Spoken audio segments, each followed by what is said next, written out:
Bonjour à tous et bienvenue dans cette nouvelle vidéo. Le sujet du jour, c'est les exchanges sur la sellette. Faut-il carrément détenir des cryptos? Parce que je vais un petit peu pousser la question jusqu'à nous amener à celle-là et voir si jamais ça vaut la peine ou non et pourquoi. Après FTX et l'arrestation de son ex-dirigeant qui va être extradé vers les États-Unis, rien ne va plus pour les autres exchanges qui sont pointés du doigt et qui voient une partie non négligeable des dépôts retirés de leur plateforme. Il y a 10 jours, Cryptost notamment nous avertissait que 3,6 milliards de dollars avaient été retirés de Binance dans la semaine qui avait précédé. Le 12 décembre, on nous annonce toujours sur Cryptost que la justice américaine vise Binance pour blanchiment d'argent. Les médias semblent aimer jouer de cette actualité et nous annoncer il y a 8 jours que des retraits en USDC avaient été gelés par Binance après que 1,9 milliard de dollars aient été retirés dans cette monnaie. On nous parle aussi d'une action en justice à l'encontre de Binance en France, suite aux pertes en UST sur la plateforme, jouant sur le fait que Binance n'était pas encore régulé dans l'Hexagone au moment des faits. Les affaires semblent se suivre sans discontinuer. La question se pose à nouveau. Faut-il retirer ces fonds des plateformes d'échange? Il est certain que si le mouvement s'amplifie, il faudra bien suivre la foule. Ce sera un petit peu comme lorsqu'il y a une pénurie dans les centres commerciaux ou bien une ruée vers les banques pour des retraits. Ceux qui patienteront en se disant qu'il ne faut pas paniquer et que les choses vont rentrer dans l'ordre seront à la fin les dindons de la farce. Pour autant, transférer ces fonds vers des wallets privés ou des hardware wallets ne vous protégera pas d'une chute de la valeur de vos cryptos si les exchanges s'effondrent. J'en ai déjà parlé dans une vidéo précédente.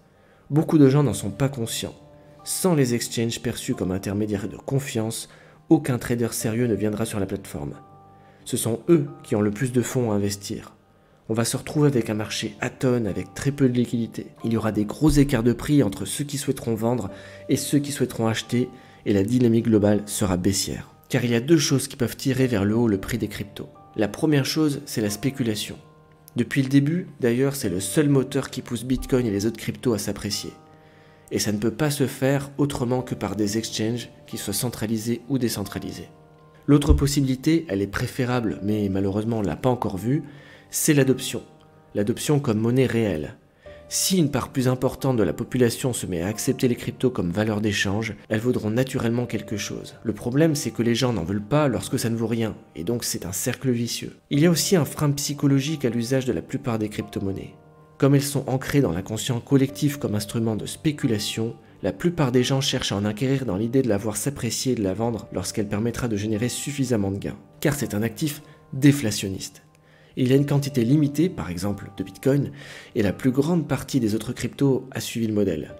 Non seulement la quantité est limitée, mais il y a tous les ans des wallets dont la clé est perdue, et cela peut s'apparenter à de la destruction monétaire dans la mesure où cet argent peut être considéré comme perdu à jamais. Qui irait dépenser quelque chose qui vaudra plus demain? D'autant que dans le monde des cryptos, lorsque l'on dit plus, ça peut vouloir dire 10 fois, 100 fois ou même 1000 fois plus, voire davantage.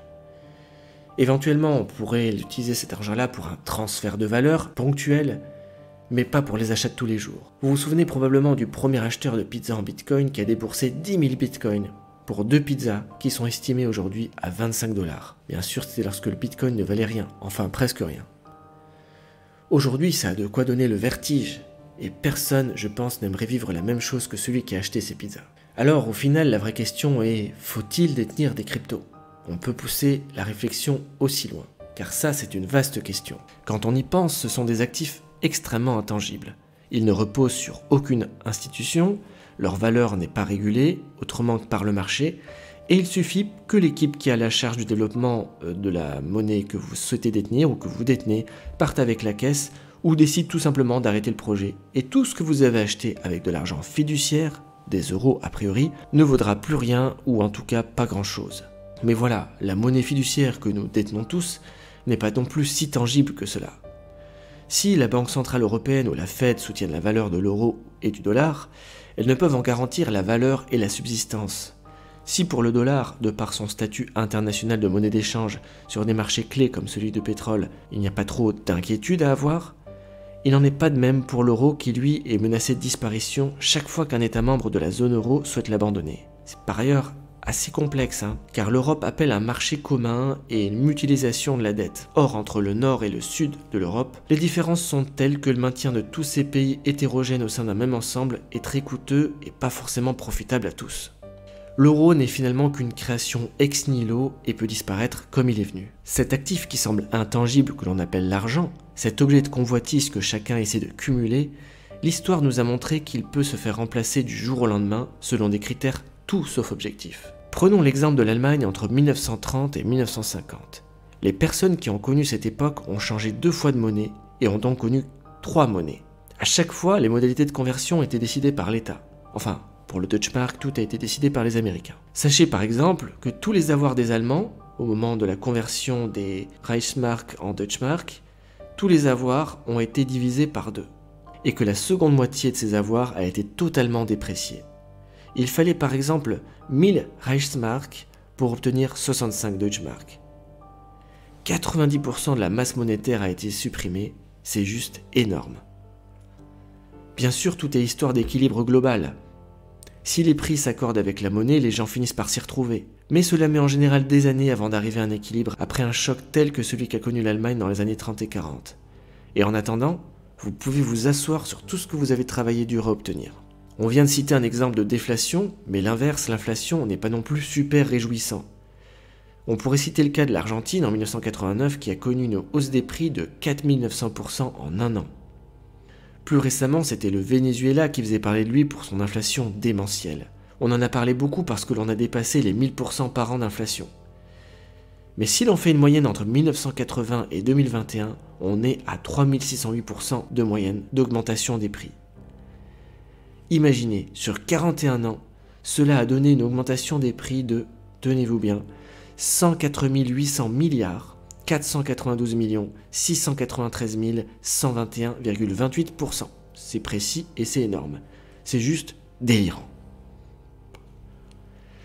À ma connaissance, la palme revient au Zimbabwe qui a atteint en 2008, sur une année seulement, une inflation de, tenez-vous bien encore, 231 millions de pourcents. Alors ici, en Europe, même j'irai plus précisément en France, on se sent protégé. Mais sachez qu'entre 1950 et 2022, l'inflation totale a été de 2159%. La valeur de la monnaie à quantité égale a donc été divisée par 21 en 70 ans. Pour rappel et pour faire simple, l'inflation c'est l'augmentation des prix. Cela peut être dû à des raisons exogènes, par exemple des raretés de matières premières importantes pour l'économie, tension sur un marché ou plusieurs marchés, ou endogènes, augmentation de la masse monétaire, c'est ce qui est le plus souvent le cas, c'est-à-dire que l'on imprime de l'argent en quantité pour relancer l'activité un petit peu lors des confinements dus au Covid. La déflation, c'est l'inverse, c'est la baisse généralisée des prix. Si cela sonne plus doux aux oreilles que l'augmentation des prix, sachez qu'en économie c'est souvent pire que l'inflation. Tant et si bien que la plupart des économistes s'accordent à dire que puisqu'il faut diriger ses choix économiques vers l'un ou l'autre, mieux vaut viser l'inflation. Mais une inflation légère. On est donc dans un système imparfait qui cherche à limiter ses excès. Et c'est dans ces excès qu'est né le Bitcoin puis les autres crypto-monnaies en 2008, après la crise des subprimes. Pour autant, est-ce une bonne solution que de posséder une monnaie qui est indépendante d'un État ou d'une institution centralisée? Dans l'idée, quand on y réfléchit, c'est assez risqué. Un actif virtuel dont la seule valeur repose sur son algorithme de sécurisation de réseau et sur la prétendue impossibilité de créer plus d'argent que le montant prévu au départ, c'est plutôt assez bancal. Sans oublier que pour Bitcoin, il y a déjà eu des attaques contre le réseau qui ont failli lui être fatales. Celle qui lui ferait le plus de mal serait une attaque qu'on appelle 51%. Cette attaque consiste à détenir 51% au moins de la puissance de minage totale, ce qui confère la majorité de la puissance de vérification des transactions du réseau pour déterminer les vraies et les fausses transactions. Autant dire à partir de là, si on parvient à faire cette attaque et à la réussir, que plus aucune confiance ne peut être accordée au réseau dans ces conditions. Dans les faits, c'est difficile à atteindre pour des entreprises ou des particuliers sur le réseau Bitcoin, mais si des États voulaient y parvenir, c'est tout à fait possible. Pour autant, cela demanderait un investissement conséquent. Selon le site Bitpanda, une telle attaque coûterait aujourd'hui plus de 15 milliards de dollars. Et on peut se demander pourquoi détruire le Bitcoin. D'autres crypto-monnaies qui valident leur réseau avec d'autres protocoles prendraient probablement sa place. Il ne faut pas oublier que sont répertoriés plus de 22 000 cryptos et tokens rien que sur CoinMarketCap. En tout cas, le Bitcoin a survécu jusqu'à aujourd'hui, ainsi que de nombreuses autres crypto-monnaies. On peut donc dire, en plus de 10 ans, qu'elles ont prouvé leur résilience. Mais cela ne répond toujours pas à la question de départ. faut-il détenir des cryptos? Personnellement, je pense que oui, de façon limitée par contre à ses capacités financières. Ce n'est pas un conseil financier, c'est juste une analyse personnelle. Je pense que 1% de ce que vous avez en crypto, ça n'est pas exagéré. Car de toute façon, tout est risqué. Il n'y a rien qui soit sûr. Les gens qui utilisent des cryptos paraissent bizarres ou ridicules dans nos contrées parce que le système financier fonctionne encore à peu près bien. Si vous allez au Venezuela, vous entendrez un autre son de cloche. Des gens ont sauvé les économies de leur vie en Bitcoin. Et les autres cherchent parfois désespérément à acquérir des dollars américains, ce qui est beaucoup plus difficile. Les gens qui tirent à boulet rouge sur les cryptos en fustigeant sa volatilité oublient que si l'on regarde de façon logarithmique et pas linéaire, le Bitcoin n'a fait pour ainsi dire qu'augmenter en valeur depuis sa création. Ils oublient également qu'il n'y a pas de faux Bitcoin. Si vous recevez des Bitcoins ou des Satoshi sur votre wallet, ils sont nécessairement vrais. Vous pouvez voyager partout par ailleurs avec vos cryptos sans avoir à porter de pièces, de billets ou de lingots. À partir du moment, bien sûr, où vous vous souvenez de votre seed. C'est un avantage indéniable. Pour ce qui est de sa valeur intrinsèque, la seule chose au final qui compte, c'est ce que vous croyez. Réfléchissons. Une monnaie ne vaut que la confiance que vous lui accordez. Tous les jours, vous acceptez des vulgaires morceaux de papier, d'une valeur tout à fait négligeable, qui indiquent des nombres comme 5, 10, 20, 50, 100 ou 200, et vous acceptez de reconnaître cette valeur comme réelle. C'est pourtant une simple vue de l'esprit.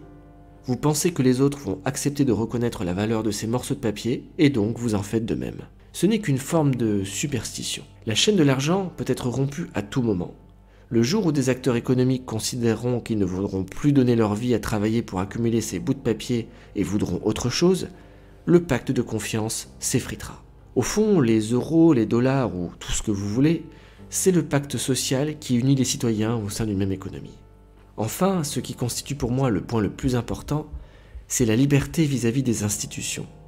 Oui, détenir des cryptos demande d'accepter de s'en remettre à un algorithme informatique. Mais s'il est bien fait, n'est-il pas mieux que le comportement humain? Nous sommes nombreux à savoir que si nous cherchons tous à retirer plus de 10% de nos avoirs en banque, celle-ci fera faillite car elle ne dispose pas de l'intégralité de ce qui est indiqué sur notre compte. L'exigence légale est autour de 10%. Ça veut dire qu'avec les 90% de l'argent que vous détenez, elle a pu la jouer, la miser et la perdre sans que cela n'exige rien sur le plan légal au niveau de ses obligations. Si ce n'est la vague promesse de devoir vous les rendre le jour où vous les demanderez. L'État en France se porte garant à hauteur de 100 000 €. Mais le fonds européen qui est censé rendre ça possible n'est de que quelques milliards. Quand on y pense, c'est extrêmement risqué d'accepter un tel système et pourtant on le fait tous. Bon an, mal an, on le fait tous.